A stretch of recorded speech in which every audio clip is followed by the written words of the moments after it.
فقيرا متشردا كما بدأ.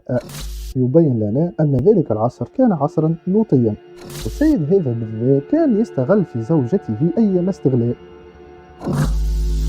في قصة اليوم ذكرت بيتين من الشعر، أولهم للمتنبئين مقال: لا تشتري العبد إلا والعصا معه، إن العبيد لأنجاس مناكيد. الحقيقة البيت هذا بالذات قبل كنت نحسن بيت عنصري، لكن في قصة اليوم زدت تفكرت بيت ثاني للشاعر اللبناني الكبير بشار الخوري، أو الأخطل الصغير كما يحلو البعض تسميته، حينما قال: يا أمة غدت الذئاب تسوسها، غرقت سفينتها فأين رئيسها؟ غرقت فليس هناك غير حطائم، يبكي مؤبنها ويضحك سوسها، تتمرغ الشهوات في حرماتها، تعسن لها من أمة زعيمها جلادها وأمينها جاسوسها. في حلقة اليوم باش نشوفوا اللي زعيمها هو جلادها وأمينها هو جاسوسها، باع البلاد مقابل 5 مليون فرنك رشوة. تنساوش الاشتراك في القناة إذا تحب النوع هذا من المحتوى، ويلا نبدأ. الحقيقة أن المطلع على سيرة بطل قصتنا اليوم سيدهش لانعدام أخلاقه وكثرة شره وفظاعة خيانته، وكما قال عنه مؤلف كتاب سيرة مصطفى بن إسماعيل: أشر من الوسواس الخناسي. نتصور فيكم برشا ما يعرفوش هو قصته وكيفاش بيع تونس، حتى اللي يتعدى قدامه الاسم او القصه يتصورها خياليه لكثره الخيانه اللي فيها وانعدام الاخلاق اللي فيها، وما يتخيلش انها قصه حقيقيه. لكن اليوم باش نحكيه ونتعرفوا عليه عن قرب. مصطفى بن اسماعيل هو من مواليد العاصمه او بتزرت، ليس معروف تحديدا مكان ولادته، لكن معروف السنه، كان سنه 1850. والده كان مسلم وكان اسمه اسماعيل، وامه كانت يهوديه اسمها منانه. اسم منانه متداول في تونس. مات والديه وهو صغير، وبقى صاحبنا في الشارع الى ان كبر شويه واشتغل في خماره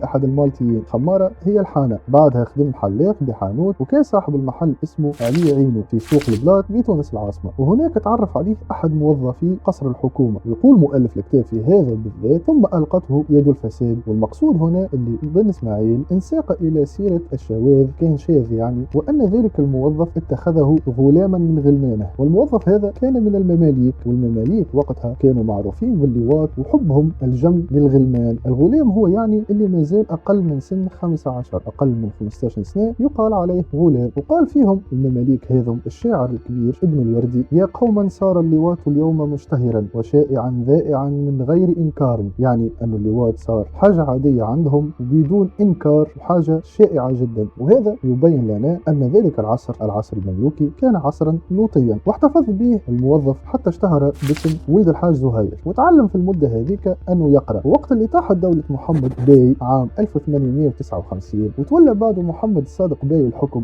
طلب للخدمة نتاعو غلمان جدد، وكان من بينهم اسماعيل الذي بيع بمبلغ 500 ريال. وكالعادة تعلق به الباي وحبه حبا جما. قلت لكم رانا في عصر لا أراك له مكروه. بقرار من الباي ما عادش الناس تناديله باسم ولد زهير، وأمر بتسميته ابن إسماعيل نسبة لوالده، يعني أعطاه النسب نتاع والده. نعرفوا احنا قبل أنه كان العبيد ما عندهمش لقب، لا ينسبون لآبائهم. لهنا بأمر من الباي اللي هو الحاكم، حاكم البلاد، أعطاه النسب نتاع والده. وما نحبكمش تستغربوا من الشيء اللي نحكي لكم فيه. الوقت هذاك كما قلنا كان معروف قلة الأخلاق وكثرة اللواط، وحب الباي ليه خلاه يترقى وياخذ مهام ووظائف في القصر. كان منها وكيل مشتريات القصر، وترقى من بمباشي، هذه رتبة عسكرية في القصر كانت تسمى ببمباشي، يعني قائد فرقة صغيرة، وترقى إلى أمير آلاي، وبعدها إلى أمير لواء حرس الباي، يعني الفاتق الناطق لحرس الباي. ومن اللحظة هذه تحول الغلام إلى رجل دولة، أكيد ليس لأنه كفء، بل لأنه لاعوب وصاحب دسائس ومؤامرات كبيرة. وكان يسرق من أموال السرايا حينما أصبح المتصرف في الأموال وشؤون القصر. وكان في الأول على وفاق مع الوزير الأكبر مصطفى خزندار. وأكثر الحاجات اللي كان مهتم بسرقتها هي التركات والأحباس خاصة. والأحباس معناها الأوقاف، وهي نوعان: أحباس أو أوقاف عامة تكون ولايتها للدولة كالمساجد والمقابر وغيرها، والأحباس الخاصة هي اللي تكون لأفراد يوقفها مالكها عن الورثة أو البيع أو غير ذلك، وتكون لله سبحانه. مثلا يكون عندك أرض بها أشجار مثمرة، الأرض هذيك وثمارها ما تتباعش، يعني بصفة مختصرة الأصل كامل لا يباع، لكن كل ما تنتجه تلك الأرض يمشي صدقة لوجه الله. هذا تعريف الأحباس أو الأوقاف.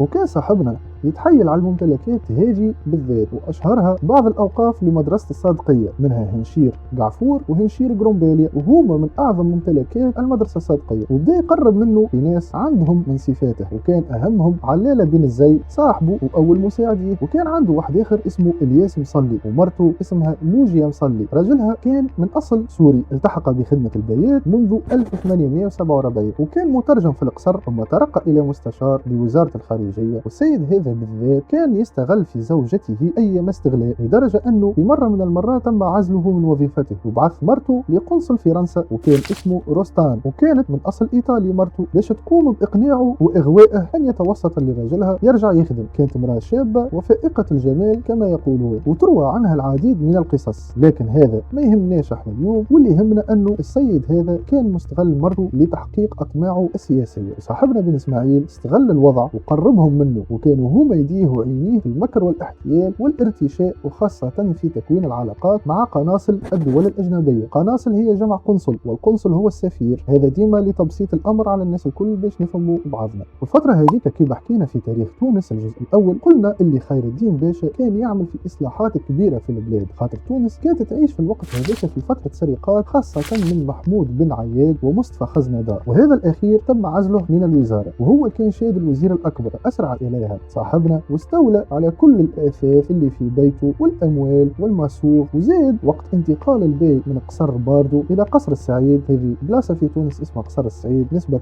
إلى هذا القصر، سرق منه معظم مسوغ القصر والآثاث، وكان يهرب في الأموال متاعه البرة، خاصة أنه تحصل على الجنسية الفرنسية عن طريق قنصل فرنسا روستان، وبالطبيعة اللي خدمته الخدمة كانت زوجة صديقه لوجيا مصلي. وطريق وصوله للسلطة كان بأبشع وأشنع الحيل والدسائس والفتن، حيث كان يقوم بترويج الأكاذيب والإشاعات لإبعاد منافسيه باش يخلالوا الجو مع البي، ويستأثر هو بأخذ القرار في القصر. ولعل أشنع ما يذكر له من أفعال تآمره مع طبيب البي نيكولا فيانيلي باش يقتل خوه محمد العادل بي، وفعلا تم قتل أخ البي مسموما سنة 1870. وزيد أهدى لشقيقه الثاني الطاهر بي قارورة خمر، قارورة الخمر هذه كانت مسمومة، ومات خوه الثاني زاد. وزيد زرع الفتنة والفرقة بين البي ووزيره الأكبر المصلح كما تذكره جل كتب التاريخ بهذا الاسم خير الدين باشا، واختلق له الأكاذيب وزرع العداوة والبغض في قلب البي تجاه خير الدين. وجاته الفرصة لما سافر وزير الحرب رستم إلى دار الخلافة العثمانية، مشى يجري إسماعيل هذا إلى صادق بي وقال له رستم حمل معه إلى الخلافة مكتوبا، يعني جواب أو رسالة من خير الدين باشا بموافقة أهل المجلس الشرعي لطلب الولاية على تونس وتنحية البيات. يعني مشى للبي قالوا له خير الدين بعث للخلافة العثمانية باش ينحيوك أنت ويحطوا خير الدين. وزاد إسماعيل أعطاه رشوة للعديد من الصحف بمهاجمة خير الدين وملأها بادعاءات كاذبة، وكي خرجت الصحف الادعاءات هذه جابها إلى البي على أنها حجة على صحة كلامه. وزاد من فوق أعطاه رشوة إلى بعض أعوان البي ورسله عند خير الدين. رسله عند خير الدين هذه معناها الناس اللي مكلفين بنقل جوابات البي أو قراراته للوزير الأكبر يتسموا رسل، خاطر وقتها ما فماش إيميل أو تليفون، كانت العباد توصل عندها ناس تخدمها يسموا الرسل أو المرسول، واعطاهم رشوة أو قام بإرشائهم باش يتحدثوا أمام البي في نفس السياق من الدسائس اللي هو قاعد يزرع فيها في عقل البي. وكما احنا في تونس نقولوا الدوام ينقب الرخام، أو اخواتنا في مصر يقولوا الزن على الويدان أخطر من السحاب، وصل سي بن إسماعيل للي حب عليه، وصارت مشاكل كبيرة بين خير الدين والبي، حتى اضطر خير الدين باشا إلى الاستقالة من الوزارة الكبرى، وشد بعده محمد خزندار. ولهنا دار بن إسماعيل على القناصل الآخرين نتاع الدول الأجنبية باش كلهم يشكيوا للبي من الوزير الأكبر الجديد، على أساس أنه يتصرف معهم بعنطزية وبطريقة غير جيدة. وزاد عطاه 50,000 ريال رشوة للطبيب الثاني نتاع البي اسمه ماسكوري باش يقنع الوزير بالاستعفاء، وقعد داير بالحاشية نتاع البي يشهدوا على كلامه وعلى كلام القنصليات، إلى أن محمد خزندار طلب الاستقالة وتولى أخيرا بن إسماعيل الوزارة في يوم 25 أوت 1878. شد هو الوزارة الكبرى، واللي يتخيلوا أنه وصل إلى مراده وسوف يكتفي راهو غالط، خاطر هو لم يكتفي بالوزارة الكبرى بل طمح إلى ولاية العهد، يعني باش يدور على البي نفسه توا، فسعى إلى التفرقة بين البي وأخويه علي بي والطيب بي حتى يقدر أن يقتلهما، يعني قتل الزوز الوالة وتوا باش يدور على الزوز الثانيين يقتلهم ويقعد له البي وحده وقتها يتصرف معه. وكان يوهم في البي أن أخاه الطيب يتآمر مع فرنسا لطلب الملك لنفسه مقابل منح الحماية على تونس، فما كان من البي إلا أن وضع أخاه بالسجن. شوف يعني قديش كان كان لاعب له بعقله. وللتخلص من علي باي الأخ الثاني، زعم بن إسماعيل أنه يتآمر مع إيطاليا للإتاحة بالباي، فعرضه طبعا لغضب أخيه وعداوة فرنسا اللي كانت حاطة عينها على تونس والقنصل روستان. ومن هنا ندخل في الفصل قبل الأخير من حكاية الخائن الأكبر مصطفى بن إسماعيل، واللي أجمع كل المؤرخين اللي اهتموا بدراسة القرن التاسع عشر في تونس على دوره الرئيسي والكبير والأهم في انتصاب الحماية الفرنسية بتونس أو الاستعمار. وجاء في كتاب سيرته من الأحداث والوقائع التي تؤكد هذا الدور. وكما لاحظت في الحلقة أن اسم روستان القنصل الفرنسي تكرر معنا أكثر من مرة، ذلك لأن بن إسماعيل كان عبارة عن جاسوس وعميل تحت إمرة هذا القنصل، ومن أجل تنفيذ خطط فرنسا الاستعمارية أعطاه رشوة 5 مليون فرنك، وذلك من أجل إقناع الباي بإدخال سكة حديدية من الجزائر إلى جندوبة من أجل تسهيل دخول فرنسا إلى تونس. وكان العائق الأكبر هو محمد خزندار الوزير الأكبر آنذاك، اللي حكينا كيفاه نحاه وشد هو بلاصته. وصارت الخيانة العظمى بإقناع الباي بقبول إمضاء معاهدة الحماية الفرنسية، وكانت فرنسا كما قلنا أعطته 5 مليون فرنك وعرضت عليه ولاية العهد بعد ما يتنحى الباي، لكن الباي امتنع عن قبول الحماية. ولهنا مارس عليه إسماعيل كل أشكال الضغط والتخويف، وزاد أشار على روستان القنصل بإدخال الجيش الفرنسي إلى تونس ومحاصرة قصر الباي لوضعه أمام الأمر الواقع وإرغامه على الإذعان لمشيئة فرنسا. وزيد بعث برسائل إلى جميع الجهات التي يريد العسكر الفرنسي أن يدخلها كي لا يعترضها الجيش التونسي، وكان لهم ما أرادوا في 12 ماي 1881 تحديدا. وبعدها توفى محمد الصادق باي سنة 1882 وتم عزل القنصل روستان. فوقتها بن إسماعيل وجد نفسه وحيدا، فقام بالهروب إلى فرنسا وأقام بها مدة من الزمن، باع فيها معظم ما تبقى له من ممتلكات التي كان قد هربها مسبقا، ثم هاجر إلى اسطنبول حيث مات سنة 1887 فقيرا متشردا كما بدأ.